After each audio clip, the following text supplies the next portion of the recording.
सल्लल्लाहु अलैका या रसूलल्लाह वसल्लम अलैका या हबीबल्लाह।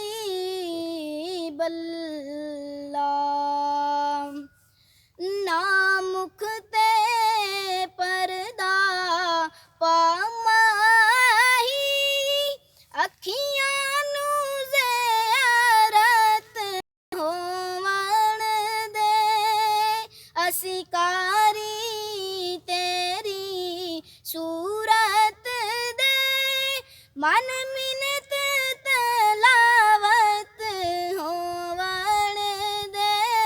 ना मुख ते परदा पामाही तेरी सूरत सूरत सूरत सूरत रब दी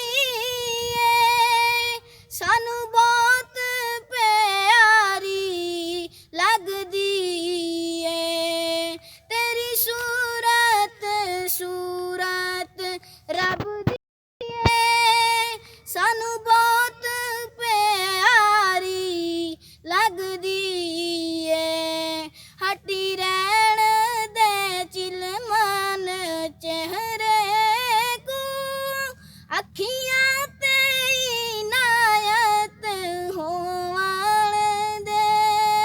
ना मुख ते परदा पामाही दिल निम्मा जे हंस के लुट लेने फिर मुख ते परदा सुट लेने।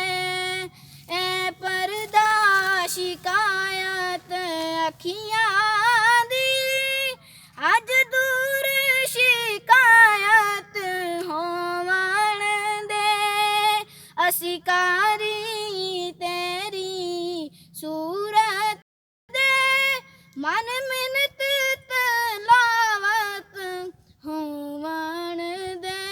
ना मुख ते परदा पामाही। ऐसी और शानदार वीडियो देखने के लिए हमारे चैनल ग्रीन पाकिस्तान को सब्सक्राइब करिए। शुक्रिया।